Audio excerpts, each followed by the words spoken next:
Despite taking more of a child-friendly approach as this franchise has grown throughout the years, Jurassic Park is still known for its exciting horror, and its many notable sequels and spin-offs haven't shied away from the horrific nature that the original novels portrayed. This year, we are bringing you more frights, chills, and even screams. Welcome back to the Ambermine's Scariest Dinosaurs of the Jurassic Franchise, Season 2.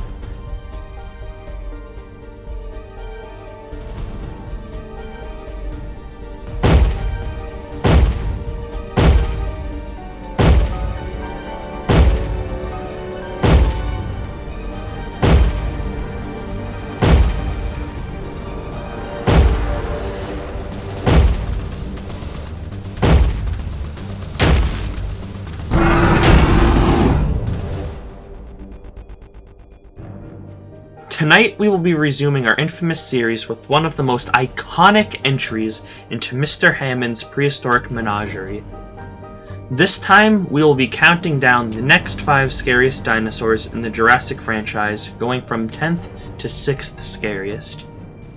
To remind you of last year's entries, we had the tiny terror known as the Compsognathus, the killer of villains, the Dilophosaurus, Camp Cretaceous' demon, the Scorpius Rex, the wickedly intelligent Velociraptor, and lastly, the one that's directly from the dark recesses of your nightmares, the Troodon. Starting off this year's list, we have the mighty tyrant lizard king of the dinosaurs, Tyrannosaurus Rex.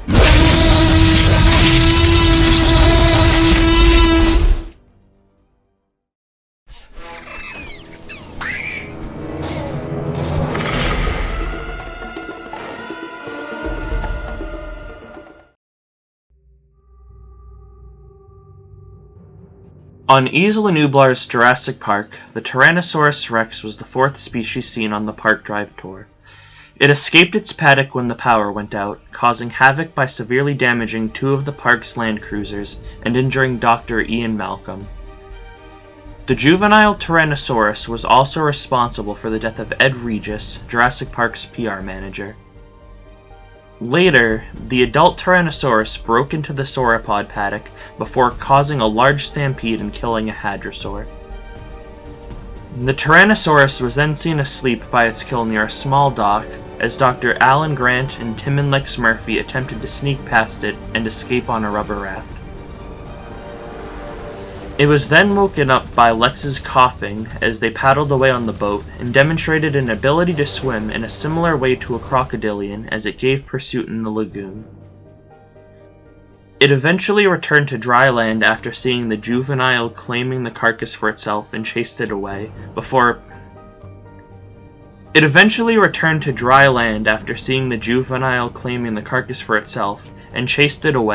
pursuing Robert Muldoon and Donald Gennaro's Jeep as Muldoon attempted to tranquilize it. Grant, Tim, and Lex then encountered it yet again after it burst through some riverside foliage near the raft, startling a group of Microceratops in the process. The Tyrannosaurus attacked the kids for a final time as they hid in a small recess behind a waterfall, using its prehensile tongue to drag Tim towards its jaws from behind the sheet of water. However, its final attack on the group was cut short by Robert Muldoon, who tranquilized it. The juvenile Tyrannosaurus was later seen by Grant on one of the park's control room security monitors attempting to attack a Stegosaurus, and again standing over a dead hadrosaur from a helicopter, shortly before the bombing of Isla Nublar.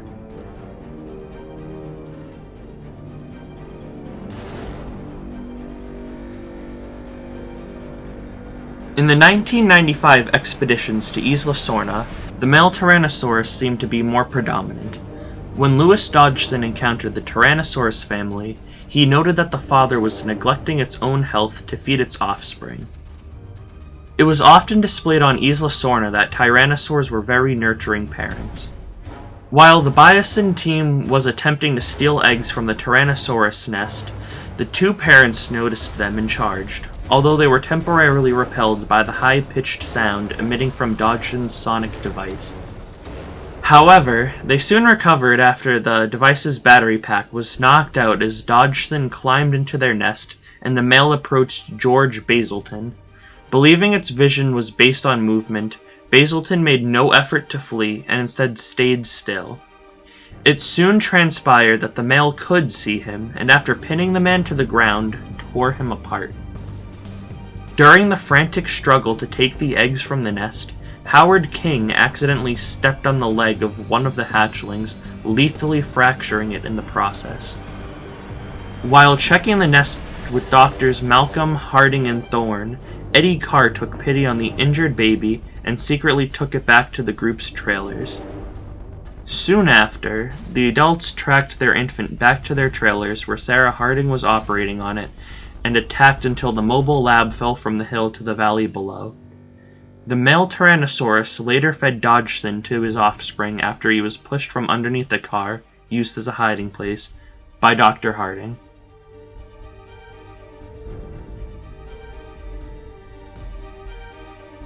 Now, if we're being honest, most of us all first learned about the Tyrannosaurus Rex because of this franchise, so let's take some time and dive into some events from the movies where the Rex takes the lead that push the boundaries of the film's PG-13 ratings. After 2 no-shows and a sick Triceratops, as well as the imminent threat of a tropical storm, John Hammond makes the devastating decision to cut the tour short so that the inspection team could make their way back to the safety of the visitor compound. While retracing their trek through the park, the rain of the tropical storm hits them, blackening the sky. The road ahead of them is illuminated only by the headlights of the safari tour vehicles they are riding in. As they make their way around a curve up ahead, just before one of the many tunnel entrances along the tour, their vehicles suddenly come to a stop. All they hear is the bleating of a goat meant to lure this exhibit's resident to the tour road, and the rain coming down, bouncing off the roof of their vehicle. The tour screens suddenly turn off, having lost connection to the source. And the electric fence's indicator lights are off. Wait, does that mean that the power's off? The goat's bleeding stops. Suddenly, they start hearing what sounds like the power trying to turn back on. Wait, where's the goat? It's now missing, and its chain is now also swaying in the wind without a purpose. Suddenly, a leg that once belonged to the missing goat hits the tour vehicle. Then you see a 2-fingered, scaly hand brush up against the fence wires, obviously not being affected as it should. You look up to see the tyrant lizard queen herself as lightning flashes and she downs the goat in one swift motion. She turns her head looking through the fence, right at you. The wires of the electric fence that were keeping you from this resurrected carnivore start snapping. You then start hearing an ominous creaking as the undeterred behemoth starts leaning into the fence, loosening the wires even further. She starts biting the wires and pulls them up. She's escaped. Now there is nothing between you and this prehistoric nightmare. She takes her first steps of freedom. Step number 2. And then you hear the most spine-tingling thing during this entire encounter.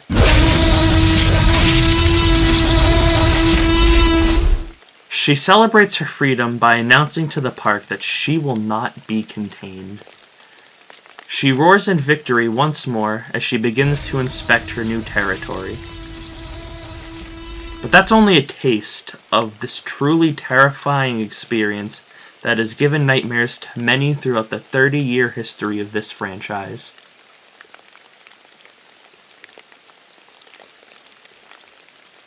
The underrated sequel to the 1993 classic, The Lost World, brings some of the thrills to another level. Spielberg had upped the fear factor for most of this movie, but let's focus on one of the situations involving the Rex. This time it's not just one adult, but two. A mom and a dad out looking for their child. The scene starts with a little bit of show, not tell. You start up in the high hide, perfect biting level mind you, but all you see are the trees moving back and forth as something big is crashing through them, but also some all too familiar calls. As Malcolm is running through the untamed jungle, he finally reaches the RV. He rushes in, and next thing they know is that one of their vehicles starts rolling behind the RV. First footstep they can hear. It's quiet. Almost too quiet. Then one of the two parents slowly eases into frame, looking through the front window of the RV. She makes a call, startling the inhabitants of the RV. On the other side of the vehicle, the male roars.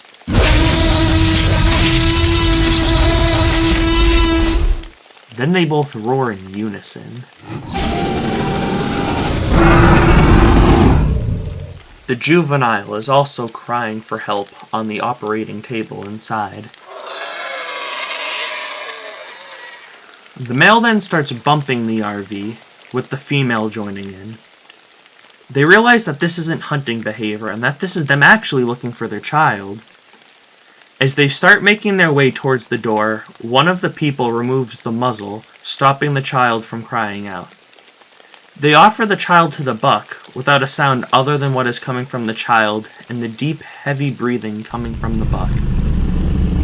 Again, going to leave you with just a taste of what this movie has to offer from this scene. Go watch the movie to see the stunning conclusion to what happens to these RVs.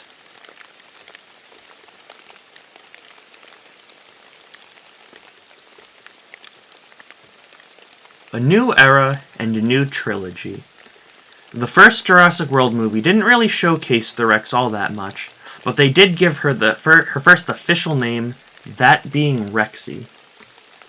To start off our Jurassic World section, let's take a look at the opening segment to Fallen Kingdom, when a group of mercenaries have reached the island once again to obtain some information left behind on Main Street. This entire movie has some of the most terrifying scenes in the franchise, some of which we will be revisiting more later.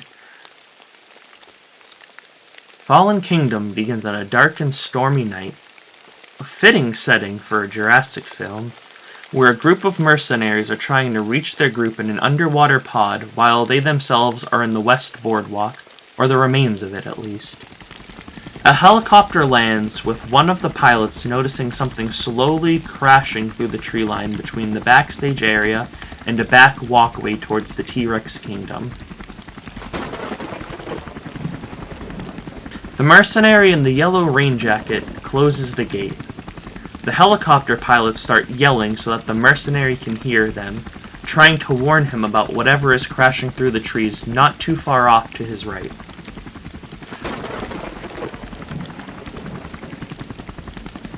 You see an all too familiar face looming behind him now.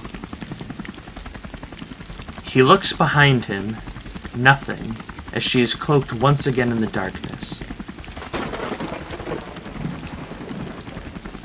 Rexy is closer this time, but this time she's in a stalking position.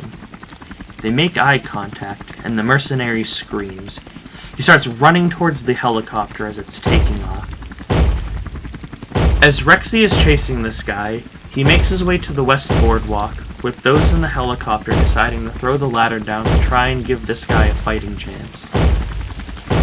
The chase proceeds all the way to where the two sides of the boardwalk meet Main Street, with Rexy throwing a parked vehicle out of her way. The mercenary has to jump into the lagoon to reach the ladder. He makes it, narrowly avoiding the jaws of a probably very hungry Rex. However, they forgot about the length of the ladder. Rexy grabs onto it and starts thrashing her head back and forth, similar to a modified death roll of a crocodile. During the struggle, those in the helicopter are prepared to cut the ladder free. The ladder breaks, and Rexy roars in frustration. As the mercenaries are celebrating their escape, they just forgot about one thing. This is exactly how the mosasaur was fed. Next thing they know, the mosasaurus launches out of the water, snapping the ladder and the guy off of the helicopter and successfully getting her prey.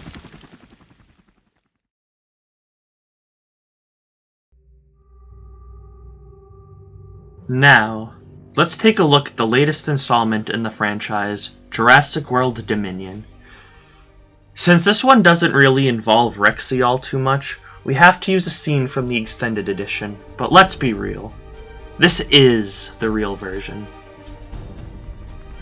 Our scene begins as the Department of Prehistoric Wildlife is tracking our leading lady through the Deschutes National Forest of Central Oregon. They are herding her towards the town of Three Rivers, which is home to the lively Skyline Drive-In Theater, where moviegoers are enjoying a fun night out watching cinema classics like American Graffiti and Flash Gordon. While guests to the Skyline Drive-In are getting their concessions and drinks, they start hearing loud crashing noises, and it's not coming from the theater system. One little boy in particular is petrified, as probably one of his greatest fears, a giant looming T-Rex, is making its way directly towards him. Rexy makes her way through the line of cars, as people are screaming and running for cover, while others yet are still in their own little worlds, not realizing the literal nightmare that is unfolding around them. While these people are terrified of what is happening around them, you can tell that so is Rexy, which, if the Discovery Channel has taught us anything, it's not to get involved with an animal that is scared. She roars and starts making her way out of the skyline, narrowly missing the tranquilizing darts being shot at her from the helicopter. Rexy then escapes back into the Deschutes National Forest as the Department of Prehistoric Wildlife gives up on chasing her for the night. The Tyrannosaurus Rex is one of the most iconic dinosaurs not only in the Jurassic franchise, but probably in the history of dinosaurs in general. Everyone knows the roars of this infamous beast, and Rexy's release into the redwoods of Northern California and Buck's rampage on San Diego brought the Rex home to most of the audience of the Jurassic franchise. Despite only being the 10th entry on our list, the Tyrannosaurus Rex roared its way into our nightmares and earned its spot as our first contender in our 2023 set of entries. Make sure to keep an eye out for the next upcoming scariest creature, the Usurper Lord of Isla Sorna, the terror of its rivers, the ever-constant stalker.